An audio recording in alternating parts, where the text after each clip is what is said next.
So I'm Brandon Akem. I think what the financial support I received from the Helena Kennedy Foundation helped me with was to get a laptop. I got a laptop that I took to university, and I realized the importance because when I was at college, I had no access to internet or a computer.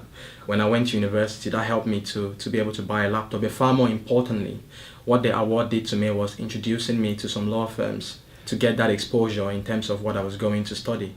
A little bit of my history. So I come from Cameroon in Central Africa. I mean, just to give a little bit of a background. Yeah. So Cameroon as a country is made up of English and a French part. The people of English Cameroon, we've always advocated for independence, and naturally the French part will not allow it.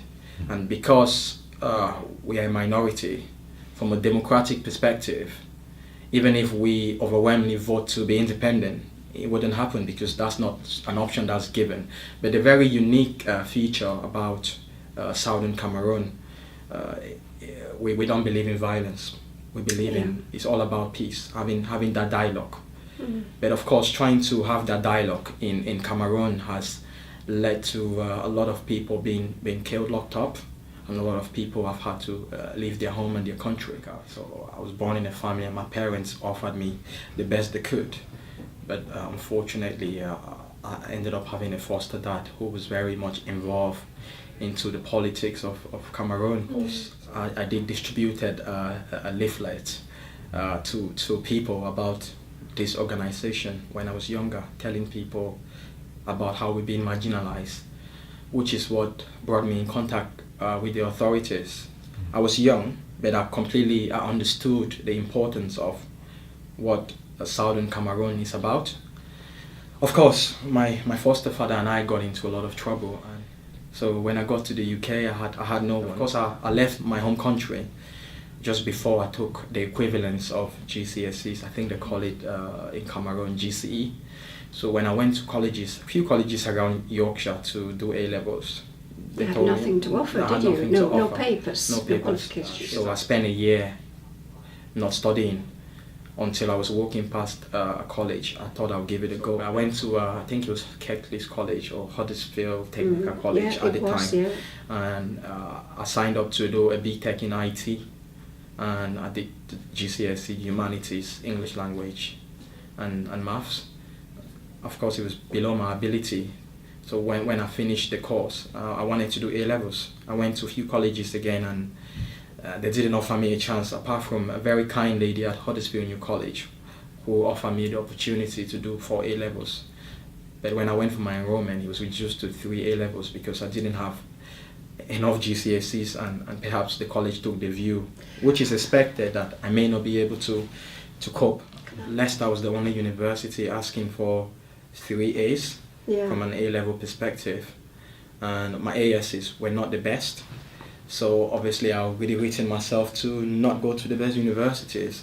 What Veronica did was ask me to reject every other university and keep just Leicester, which is asking for 3 A's. It's quite scary because I saw higher education as the only way out of my situation, and it's my one-way ticket, and I had to reject all those universities because I knew I can do better. So when I went to university, I wanted to make sure that every young person I meet can learn something from me. So of course, I worked very hard at university. In my 3 years at Leicester University, I was very much involved in summer school, which worked with people from disadvantaged backgrounds. And I think I came across a lot of young people. And one thing that really stand out to me was a young man, I think from Eritrea, that was in one of the summer schools, and he said to me that, because I shared my story with these young people, he said to me after listening to me, he believes university education is for him because he never seen anyone that have been through our circumstances in university.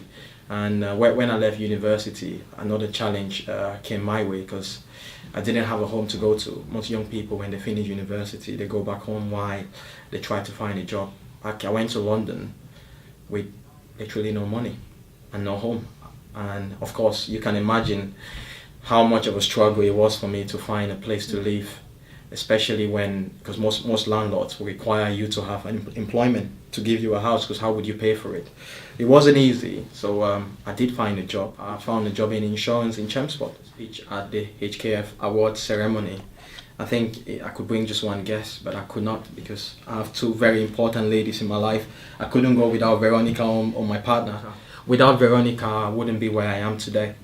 I always wonder, if I didn't meet Veronica, what would have happened in my life.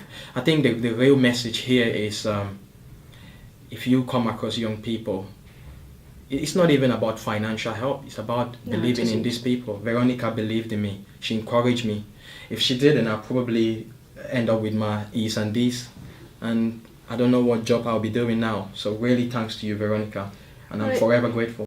I think what is far more important is it's not the financial support, it's more of that mental support and knowing that somebody truly believes in you, and that kept me going when I was at university. Fantastic.